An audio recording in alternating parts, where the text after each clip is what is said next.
Here's the machine we're going to put my new S4S in. It's like Christmas morning. I'm super giddy. I finally got the new S4S COM intercom system from the UTVcom.com. Isn't that what it's called? Yeah. Anyway, super excited because there are a lot of upgrades, and I just wanted to go through and do an unboxing and show you everything we've got here. The cool thing is I went all out. I didn't hold back. So I wanted this to be the most expensive, everything, all the bells and whistles that you can get. They do allow you to build your own system, and you can probably save a few bucks that way, but this is worth it the way that they've got this set out. So I'm going to go through kind of each piece of the kit that I've got. I have a Maverick OG 1000 Max four-seater, and well, actually we got two Mavericks. I have the old S2 system on that, and it has been great. But now we've been waiting for the four-seater to come out, the S4S, and so that's what I want to show you guys today. So super excited here.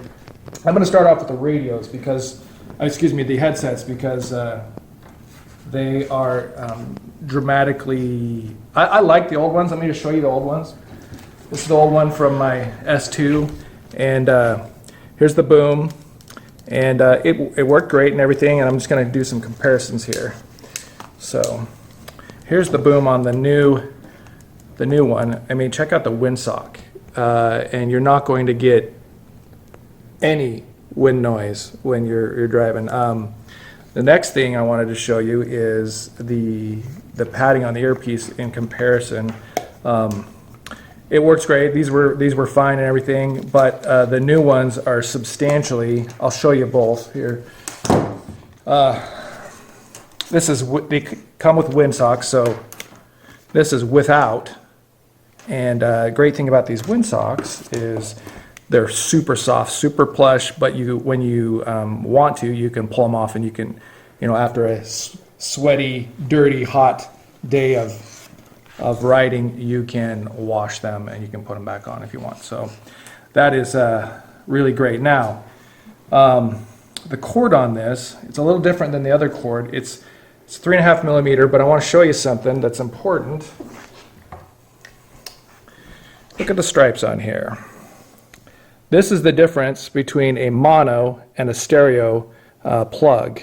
The mono was fine, but if you want to ride and listen to your favorite music and such, the experience is going to be like the difference between listening to AM and FM radio.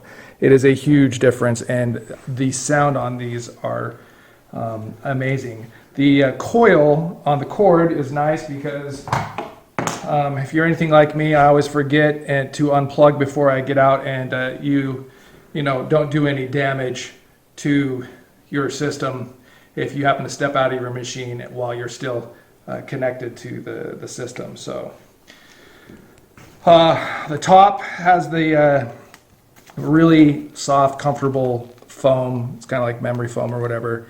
I've never felt like it's actually, I think, similar to the foam on the other ones, but they're very comfortable. So one other difference is there's no volume control on the headset, but I never used it anyway. I mean, maybe once on the old system. It's on the outside here, but the new system allows you. This is the intercom unit itself. It has individual volume control. So you select your control, your rider position, and you dial it into exactly what you like, and then you don't have to worry about it. So that's I don't think an issue not having it on the headset. So okay, put this back. Now we have riders that sometimes you have kids that want to ride. Where I live in Idaho, youth riders, I think under 16, have to have a helmet. And so we bought some helmet headsets. So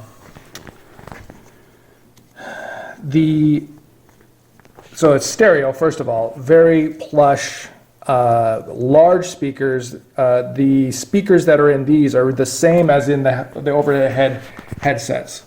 So they are great. They come with, you have some zip ties, so you can zip tie them into position. I want to show you the boom. The mic boom is the same. It's not going to move on you. I mean, it is, once you move it into place, it's not going to move anywhere. Same very thick, plush windsock. So works great. A lot of people will end up hot gluing their the earpieces and stuff into place. I mean, they have adhesive and you get them put in place, but if you're going to use these for a long time, you probably want to maybe hot glue them. At least I would, so that they're secure. So awesome. Also see that these are also stereo. You see all those marks? That means it's stereo, and so it's going to be a great audio experience for the riders in the back that are wearing helmets. So awesome. All right, let me move on. These are your audio, these are shielded audio cords. These are for the front, these are the ones for the back. They are very durable. It's the braided material that, I mean, it is substantial. Also see that they are stereo as well. So this, it matches up with what's in your headset that you're plugging into it. Let me move on to these.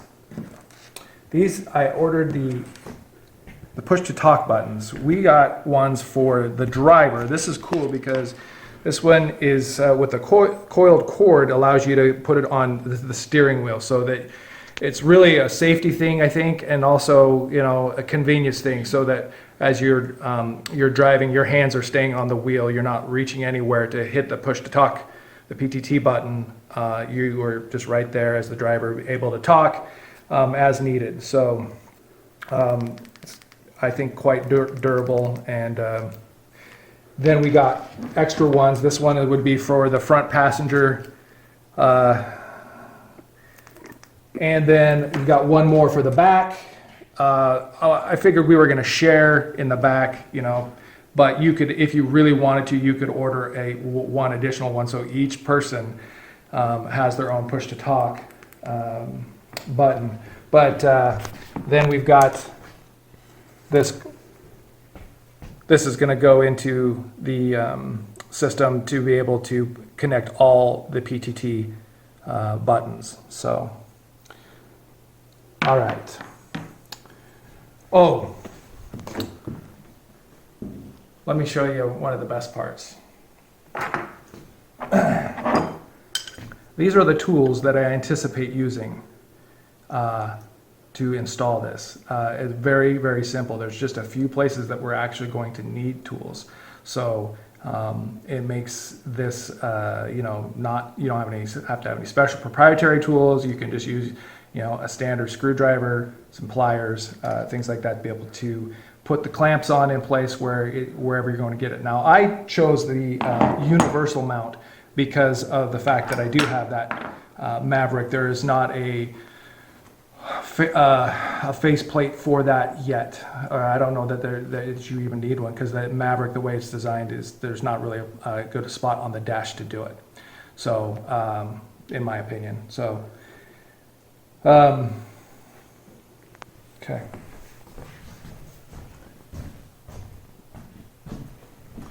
These are the clamps. I don't know what you call these, padded clamps or whatever.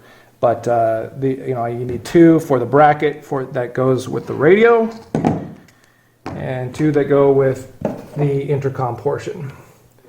I want to call out some things on the intercom itself. So here's the back of it. You have your rider position audio ports here, 1 through 4. Okay. This would allow for an audio in If you wanted to, you could, connect some sort of an aux source, something. But the thing about it, like a phone, but if you're using Bluetooth, this has built-in Bluetooth. So I have a dust cover put into that port so that it stays clean and that sort of thing. So it's only if you needed a physical connection to connect an audio source. This allows you to, this is your audio out. So on my Maverick, there is a big, nice stereo sound bar. So I can connect this to that and be able to have it, out. So I'm not actually listening, let's say that you're pulled off the side of the trail, you want to listen to, music, and be able to also hear radio traffic from your other riders that are still coming in. That allows you to do this. This has an audio mute feature. So as you're listening to music, if someone happens to chime in on the radio, it mutes the music that's already playing, so you can hear that transmission, and then it resumes when that transmission ends. So very slick like that. This would go to your radio, and this goes to your PTT cables so that you can talk. So pretty simple there. Your power. I did want to call out that comes with it a power filter, so that all the power that is coming into your system is filtered, and so you're not getting any engine noise, things like that. That's great. So this radio. This comes with a 25 watt radio. I think Rugged does sell some 60 watt, but honestly, to me, it's total and complete overkill, because the kind of riding we do in the mountains, as you're driving around, it's line of sight anyway. So as you're going, that radio, if you're on one side of the mountain, the guy's on the other side of the mountain, 60 watts isn't going to magically allow you to talk. It's the physical barrier that's the problem. And so if you think of line of sight, that's the only time if you're able in a massive open valley that you would be able to maybe communicate a little bit further. But most people are never like that. So this is a great radio. The sound is super clean. It comes pre-programmed. It's dual band, so it allows me. It's one thing that a lot of the radios are not. I think the ones from Rugged are not dual band. So this allows me to talk to people on walkie-talkies. It's VHF and UHF, and like I said, it comes pre-programmed. The COM on their website has a guide that allows you to see all of what the frequencies are that match up with each of the channels, so you know exactly what you're doing. And worst case scenario, if you feel like you need to do something in a custom way, it comes with a programming cable that you can plug into the radio and program how you want. And I think they even have some videos on programming your system. So that is pretty cool. All right, so let's go back. We're almost, I think, done. We've got the antenna. I got the universal mount. So I'm going to mount this antenna on the back of my machine. It is a substantial antenna, and you've got this coax cable. And for most people, I think that in my situation, if you're doing an overhead mount where you're going to the back of the machine, about 10 feet is what you need. The COM on their website, they allow you to custom order what the length is that you have on your coax cable, but this is a very I think high quality cable. The connections, this is not something that these guys in their garage did custom cables themselves. They had this done at the factory, because if you've ever made cables before, your own cables, the trick is doing the connections right, because if you get anything wrong, and then it will kill the signal. If the shielding is touching things, it's just you have to get it done right. So this is all factory done connections. They're very clean. This will go to the mount here, and this runs up to the radio. I've got my breakfast ready. We're going to go get this installed, and we're going to go for a ride, and I'll give you a report on what it looks like when it's done and what it sounds like even better. We have gotten the radio and the intercom mounted there to the pillar, and one thing I didn't want to have happen was have all the PTT cables all connecting at this high point. I felt like it was maybe a visual obstruction. So we're going to run the 9-foot extension cable down to the splitter, and we're going to run it down the pillar, up underneath the dash, and then that way we can have all of the PTT cables coming from the back, from the passenger side, and for the driver steering wheel, all mounting up underneath the dash. We'll zip tie them up out of the way. I've taken off the panel that covers the air intake, and I'm going to drill a hole underneath here, and we'll route the cable down through it so that everything can be done out of sight there.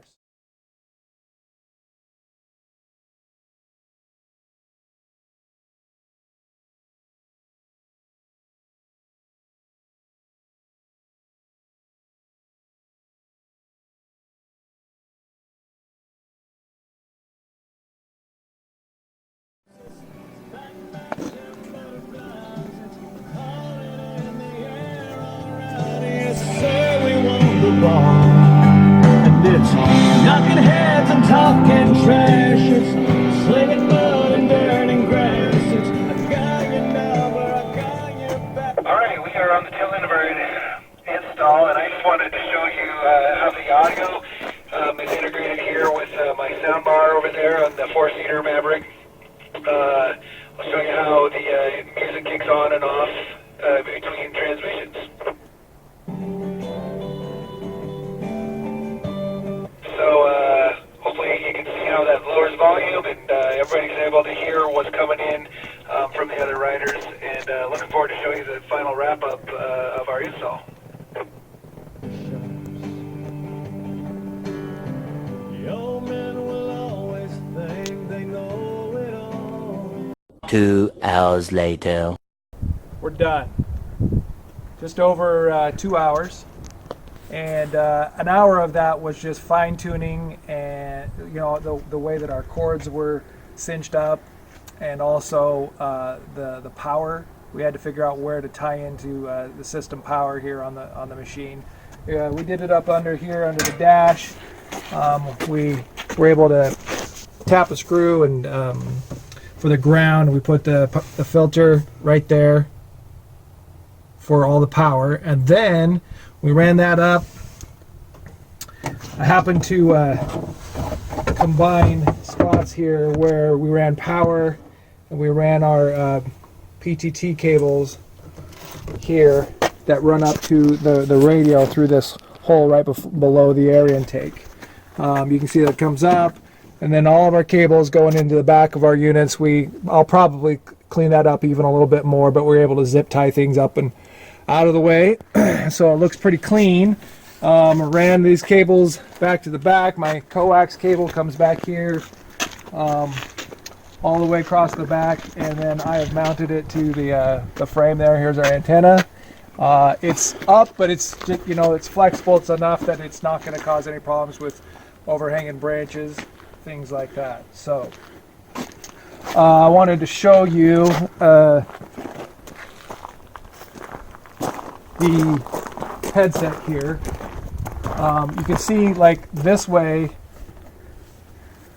the cable's coming across the passenger. Well, it's easily fixable there. You just turn it to the other way, and so it's a universal headset no matter what position rider you are in the car. So there you go.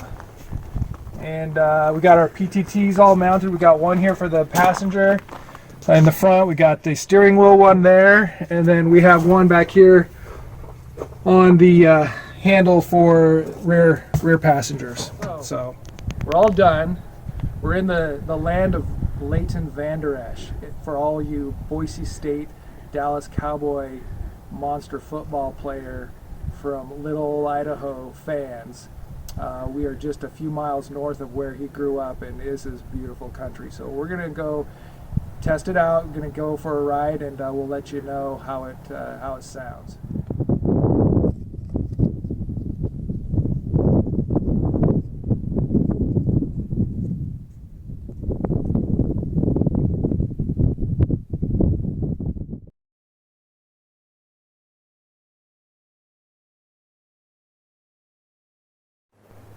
Well, we're back from our first ride with the new S4S system, and it was remarkably different, better.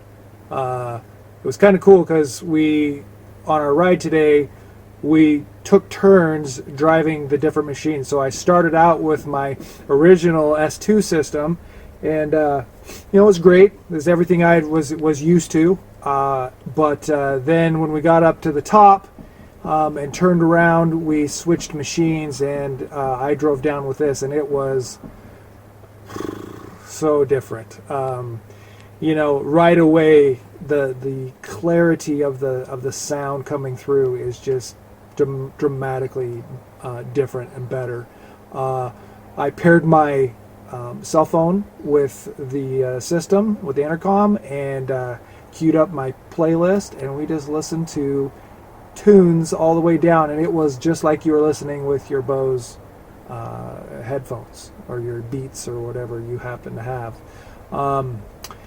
Also, some things that I noticed when we were driving.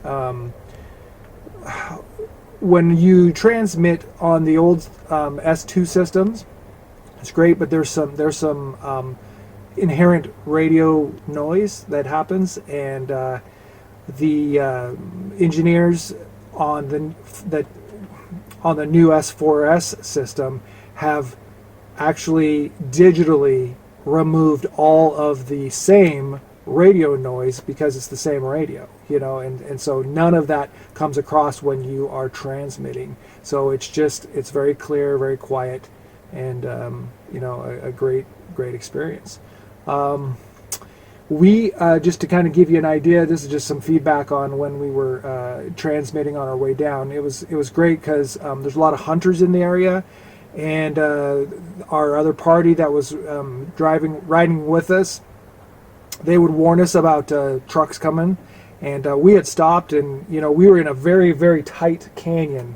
The walls of the canyon go up at 45-degree angles, and we were a good mile or two behind them, and we were getting their transmissions. And then when we got back, they made it back first, and we were about I think 3 miles up the road, and in the Salmon River Canyon, and we could hear them. They told us they were back, and so it was a really great experience. I would think it would be pretty amazing actually to have two S4S systems and to see what that would be like. But love my old S2 system. Not going to get rid of it, but this is definitely an upgrade, and what you get with the sound quality, the number of riders that can use it, the Bluetooth, the ability to use your phone and make a phone call. We didn't actually do that. We probably could have. I should have called the kids while I was up on top of the ridge. But, great. I have nothing but good to say about our first experience. So I look forward to many more rides.